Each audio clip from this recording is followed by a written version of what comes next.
I actually have to actually record this entire video on another tab. Pretty much, I wasn't recording on this tab, and I've just been pretty much talking in another tab for no apparent reason, and it just looks absolutely stupid.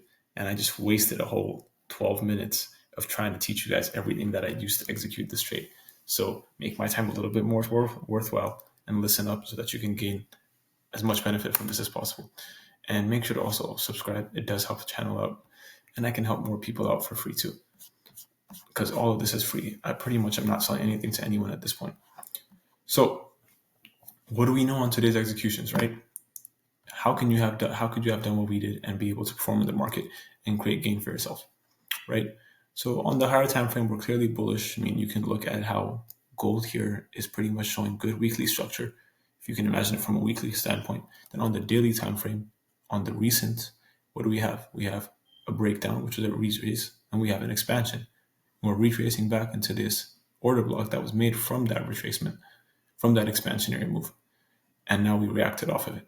So what are we anticipating? We continue to head on higher, especially with the current torments within the world and like the current just global economy. It's anticipated that gold will be a good safe haven, ultimately resulting in people buying it, ultimately resulting in the price going higher. Basic fundamentals. But yeah, now on the 4 hour, what do we see? Similar stuff, right? We are currently in what structure? Bullish structure. We had our retrace. We're expecting an expansion. Now, yes, we can go here and blah, blah. What are we looking for in the morning? Because price has been priced so efficiently, it's just as likely that price can go through here and just continue. Because when gold goes, as you can tell, it just goes. But moving on. What do we see here? 4 hour structure is also bullish. So daily is bullish, 4 hours bullish, and then we scale down to the 1 hour.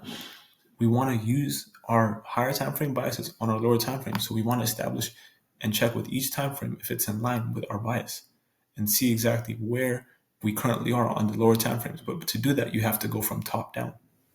You have to have that vision. Now, it doesn't take me long now, but by being able to just know this, you'll be able to significantly increase your win rate by knowing in what phase of the market you are, whether it be a retracement or an expansion, and in what direction you're supposed to be headed, right? So what's the hourly currently doing? Expanded, retraced a little bit, broke hourly structure and broke down, and now headed on higher, right? So what does that mean for us, right? As traders, specifically day traders who trade session to session or within just a single window of a session and just whatever volatility says the session gives, what do we look for? We want to know where we're most likely to head to within that session, and that's go higher overall, right? What does that mean? We had an hourly retrace. We broke structure on the hourly to the downside, and then we proceeded to break structure to the upside and head on higher. What does that tell us? We do have an order block, and yes, it was sort of mitigated. You could say this was the hourly mitigation. But technically speaking, this was not a break of structure as far as what definition that we continue to use, which is a break of structure above the previous wick of the bullish candle. This right here is not a break of structure. It did not break above the wick. Make sense? This was the break of structure. But of course, I marked it out like this for the lower time frame benefit so that you can clearly see exactly what's going on. So at this point, we have this order block right here that price mitigates. At what? New York session open. So hourly is bullish, and we're expecting it to go on higher. 4 hours bullish, we're expecting that to go higher. And the daily is bullish, and we're expecting to expand on the daily too. So now what do we need to know? At this point, we just need to confirm that the lower time frame is in line with our higher time frame bias. So what does that tell us? What are areas that we can execute on that would be in a premium? And then what areas of those actually are in line with our current bias, and which ones are actually going to be mitigated based off of where current liquidity lies. So how do we know that? I mean, sometimes, to be very honest with you, you don't even need liquidity. The knowledge of it really does help, but by knowing where the higher time frame trend is and each time frame is draw towards, whether it be higher or lower, you can simply trade the drift of the market.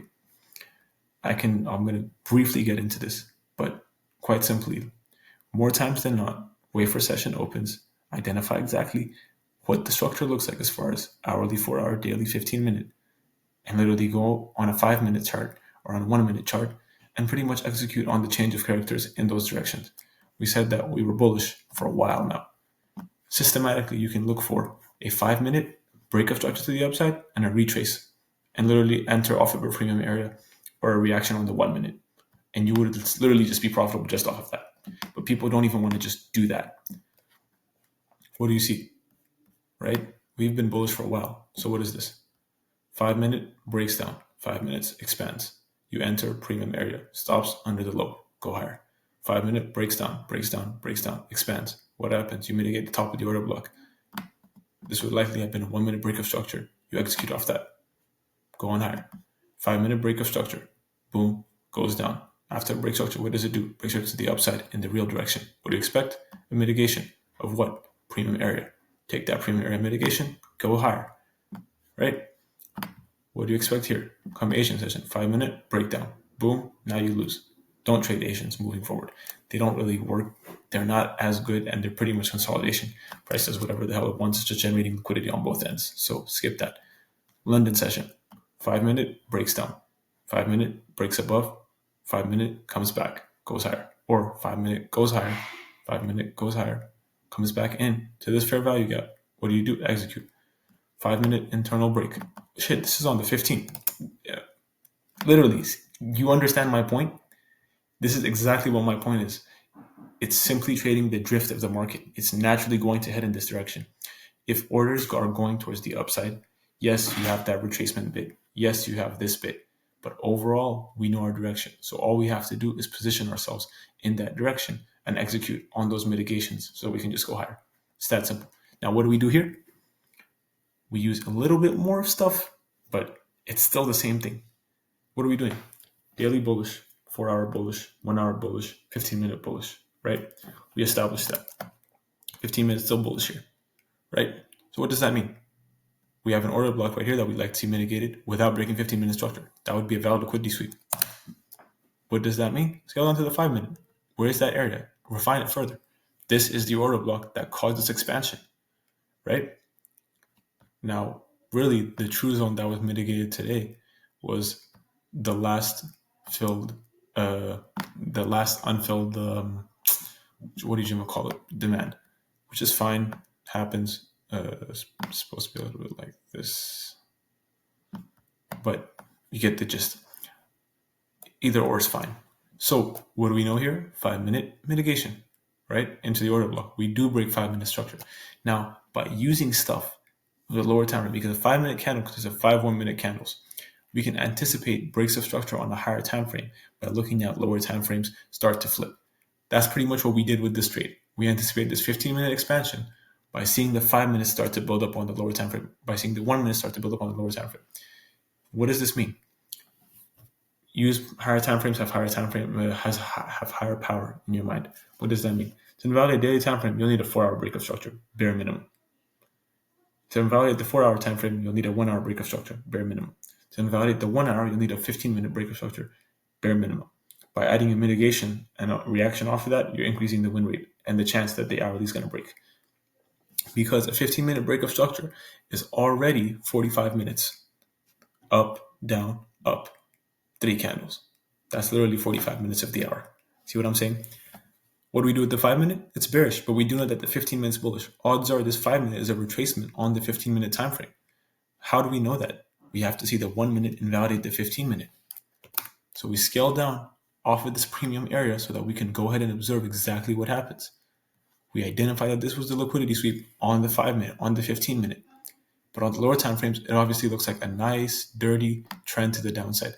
Especially if you're just looking at this. Looks like we're just dumping. But guess what? You use that higher time frame knowledge in mind while everybody is just trying to jitter around with the lower time frame stuff. Higher time frames in confluence with lower time frames was going to be what's going to change you to profitable. What happens here? We inverse this fair value gap. I did have this marked out for you guys earlier, and I just took it off because we talked about something else. So we had this fair value gap, which is also an order block within this area, right? That price went above and broke down to. What happens? Price came in, reacted off of it. What happened here? We know that people went short.